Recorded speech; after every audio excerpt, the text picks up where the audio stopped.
Hey guys, DagTex here, and today is How Do I Piston? Now here's the crafting recipe for a piston right here. It uses wood on top, cobble on the sides, a little iron in the middle, and redstone on the bottom. And it will give you this guy right here, a normal piston. Adding a slime ball will get you this guy right here, a sticky piston.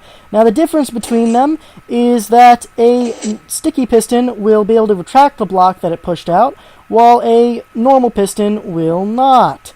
Now, pistons can push all sorts of blocks, and including multiple blocks at once. If you notice, it pushes 2, it pushes 3, and it can actually push up to 12 blocks. That's 12, guys, no more. After that, it will not be able to push out.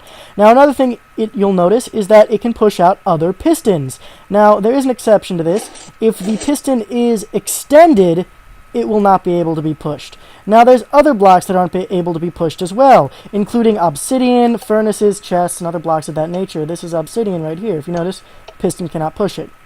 Now, another thing that pistons cannot work with is melon. There's a few other blocks like this, I think pumpkins for one, so a sticky piston will not be able to pull it back, and if a normal piston tries to push it, it will just break. Now that's not very useful for if you're trying to build with it, but for auto harvesters, that could be extremely useful.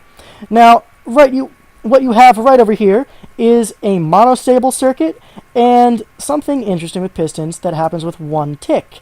Now, a monostable circuit is a circuit that will only have one stable state, and that one stable state is for this repeater to be off. See, if I turn this on, this block will be powered for an instant, powering this repeater.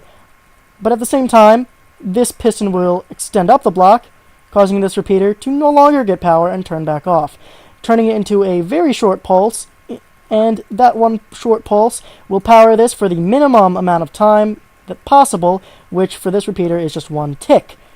So I'll show you that right now. See, that just blinked over on the left.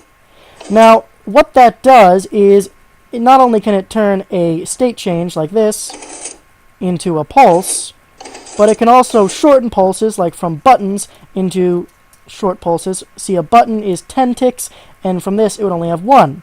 Now, this thing is a sticky piston, but using a 1-tick pulse, you can actually make a sticky piston spit out its block, and that is the only way to make a sticky piston spit out its block. It must be given a 1-tick pulse.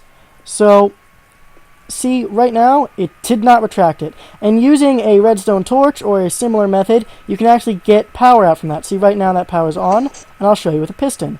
If I do this again, it'll turn the power off. And that's how that works. Now, the last thing with pistons is a little bit difficult to wrap your head around. See, normally when you power a piston, it just turns on and off with the power. But these pistons are using quasi-piston conductivity. Really big word. It just means that they're turned into bud switch. Bud standing for block update detector. Now, what this means is that when a block around them updates, they will do something. Just like that. See, they're powered, but they don't know it. So when a block around them updates, they'll realize that they should be extended and extend. The same thing happens with their retractions. Now, pistons themselves can give block updates.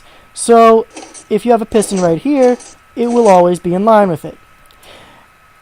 So that's what to remember with these. If it's powered diagonally, this block is powering it diagonally, or it's powering it from one block above itself. So not this block, but this block. So the last thing to remember, I don't remember if I went over this, but if you place a piston, it will be facing you when you place it down. So that's all, guys, and have a good one.